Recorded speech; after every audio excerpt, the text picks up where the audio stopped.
Of course, gonna go over the Yeat snippets per usual because, you know, people think this is a Yeat fan page, but fuck it, whatever. Let's see what the new sound is, because realistically, a lot of people are probably going to try to copy him. So we got to see what the new underground sound is gonna be soon, right?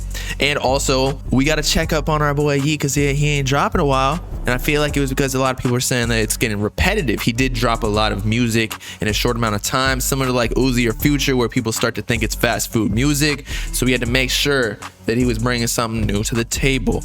So 2 snippets, let's hear it. Let's see which one's better. Yeah, I'm booted and suited and booted and suited, I fly. All of the trash and straps cannot touch me, and I'ma tell you why. I pop back at it, the cut every look 2 months, and I'm motherfucking trending. Every time I'm about to cut on the motherfucking #1 trending topic. Booted and zooted, booted and zooted. Isn't that like a song already? Booted and zooted? Isn't it like an EDM type song by Yeat? I don't know. I remember like playing something. I was like, damn, this is crazy. Okay, that's one. It was all right. Very experimental with the kind of like a Young Thug flow. Let's see this one though. For that money I love, I'm swerving it down. Yeah, I'm causing the madness. Yeah, I'm fucking the baddest. Yeah, I buy me the crabs. I buy me the jams. Yeah, I never need practice. My money gon' double or triple. Yeah, your money subtract. For that money I love. Huh. It's definitely good. It does sound like a Yeat song because it has like the classic ambient background vocals. You know what I'm talking about? He has it like in every song. Honestly, there was I had to figure out, I think SSG Kobe on his last EP had some background vocals like that, and I was like, this is definitely the Yeat influence a little bit.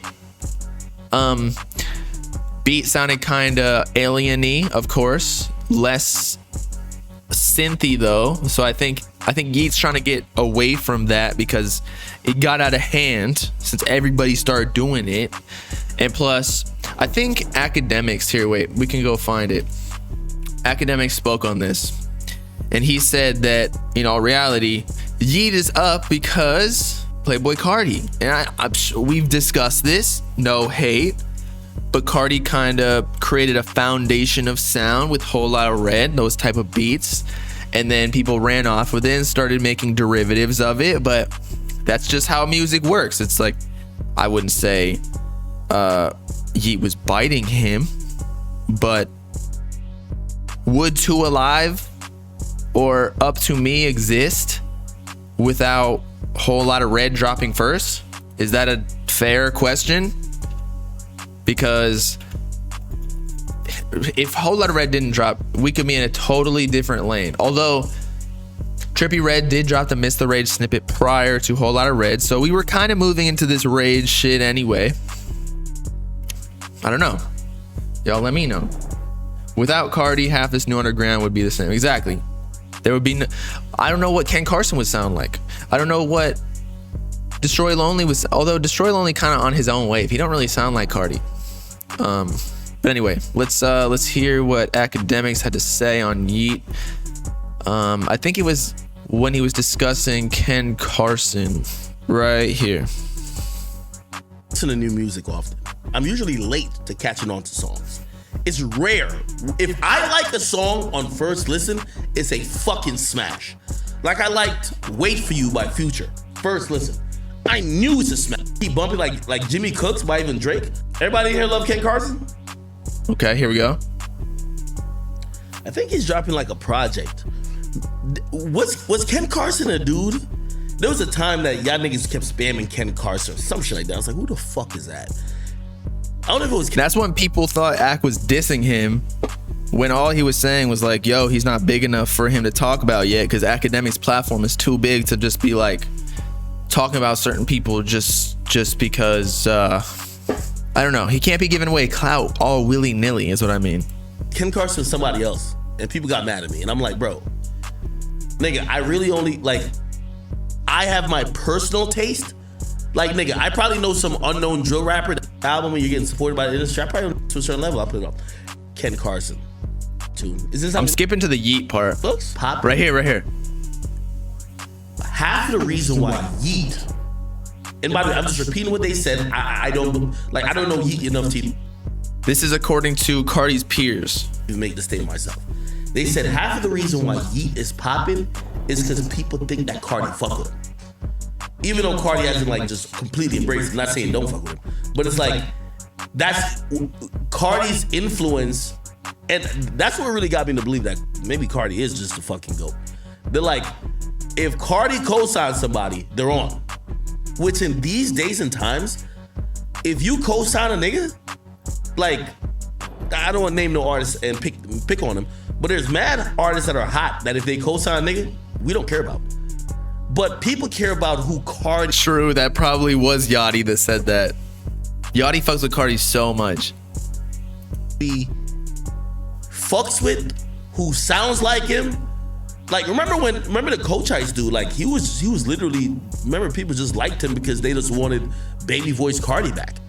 I think this year he's on the fucking XXL cover for the freshman.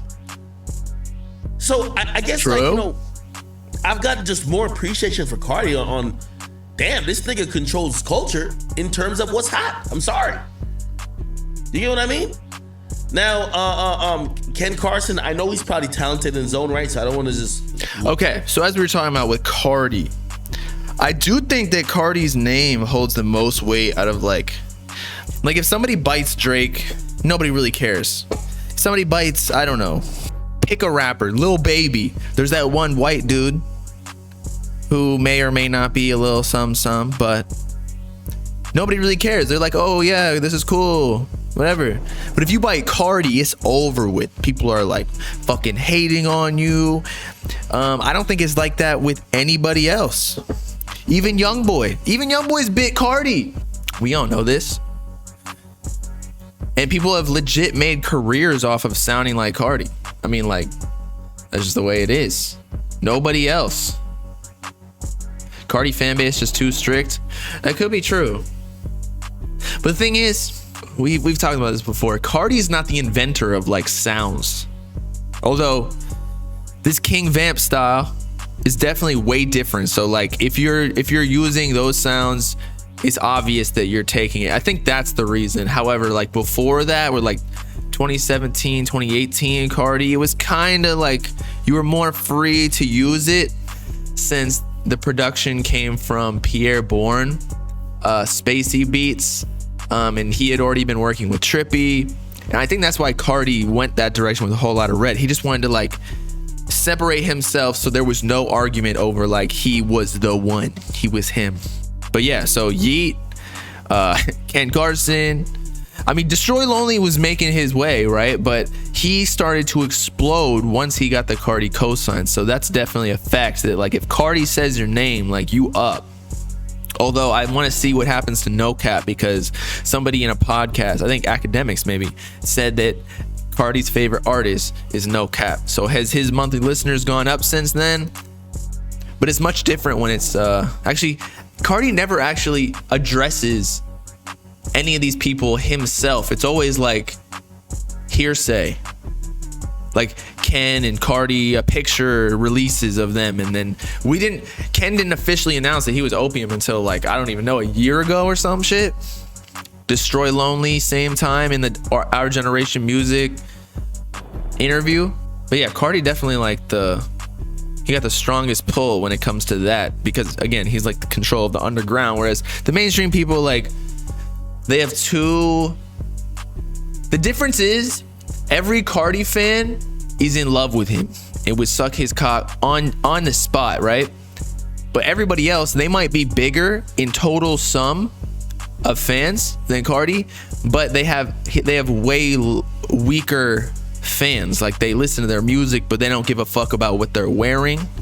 They don't give a fuck about, you know, who's on their label. They just listen to the music because on their shuffle. Whereas Carti, like, every Carti fan knows exactly what color hair he's rocking at the given time, who he's dating, what producers he fucks with, what artists he likes, like every single detail about him. Youngboy does have a way bigger fan base, you're right. And YoungBoy fans are cult like. So that's like the battle of the cults right now. YoungBoy and Carti, I think. Like of the youth, hot take: Ken Carson, Destroy Lonely going on a podcast and speaking for him is better than Carti going on a podcast. It could be. I think all of them, they're just rocking this mystique of not talking.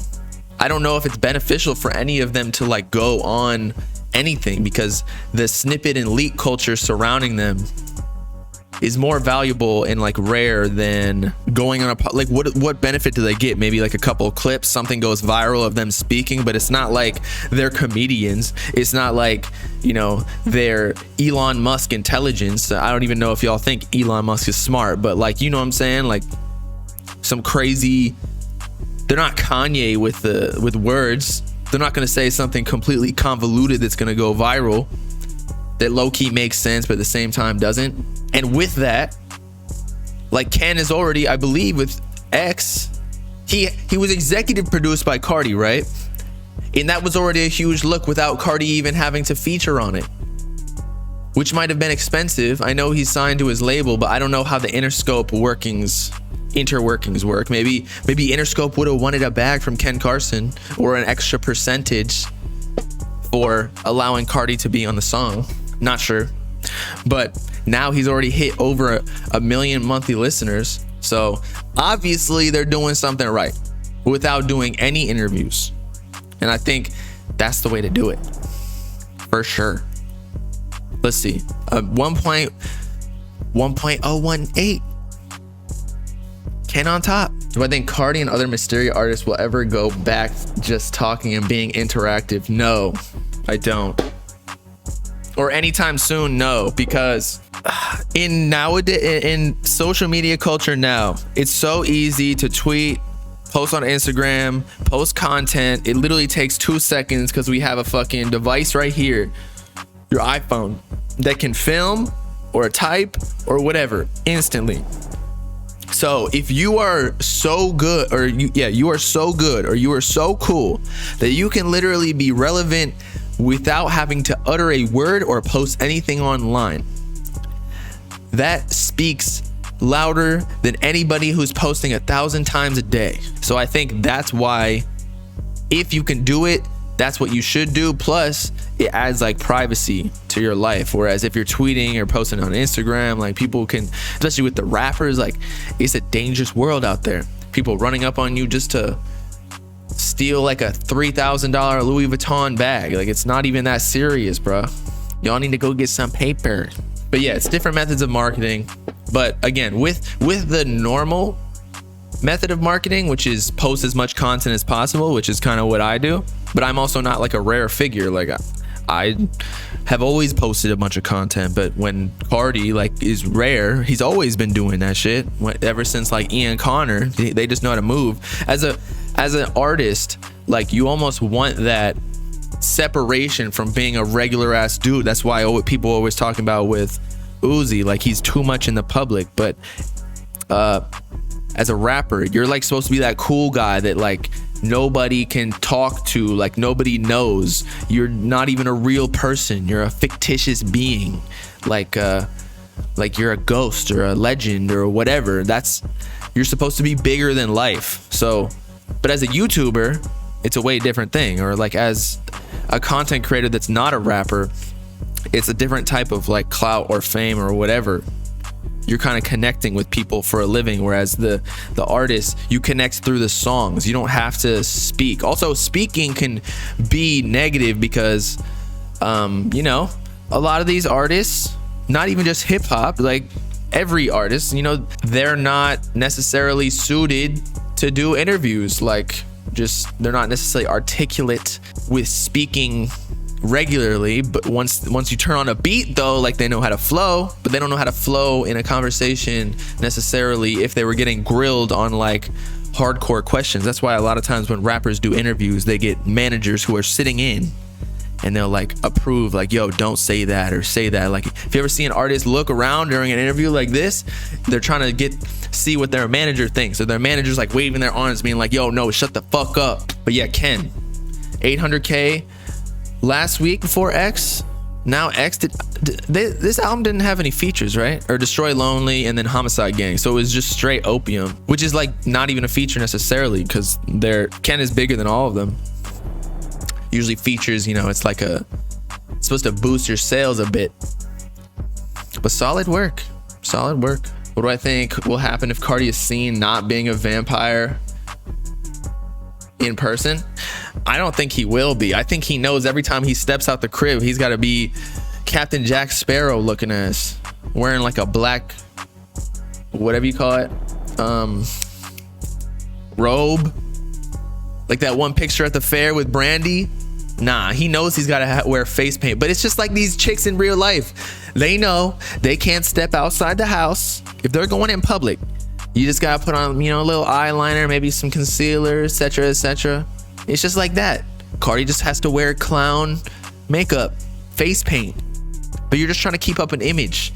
And instead of like doing that so you can, I don't know, attract males, you're literally, it's for money. And you can write it off on taxes. That's why it's smart. And it separates him from every other rapper too, because he's not just a rapper. He's almost like in Kiss or like some rock band. That's why it's cool. That's why people fuck with it. It's such a easily distinct brand. And actually someone hit me up saying that he was copying Uzi on Twitter. I'm gonna find it. And I was like, dude, Uzi, yeah, he was he was like anti-Christ at some point in his career, like before Eternal Atake. But at the same time, he did not go as far as Carti did with the face paint. That's just not true. Uzi, of course, with the branding was like the colored hair, but no way was it anything close to what Carti's doing right now. Like he's almost in a 70s or 80s punk rock band. I can't find it, but y'all know what I'm saying, because Uzi was wearing the upside down crosses, chains. And then 2020 Carti, in his transformation, he was doing that too, but he's evolved since then so much.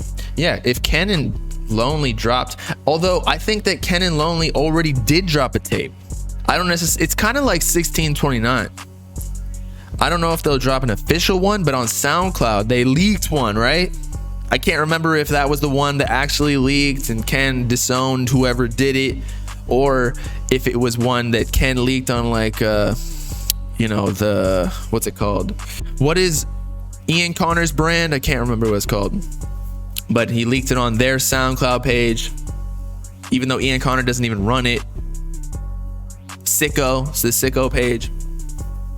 So yeah, they already did it kind of like 1629, where Uzi and Carti potentially may have leaked that themselves just because maybe the labels weren't gonna like approve it. I don't know.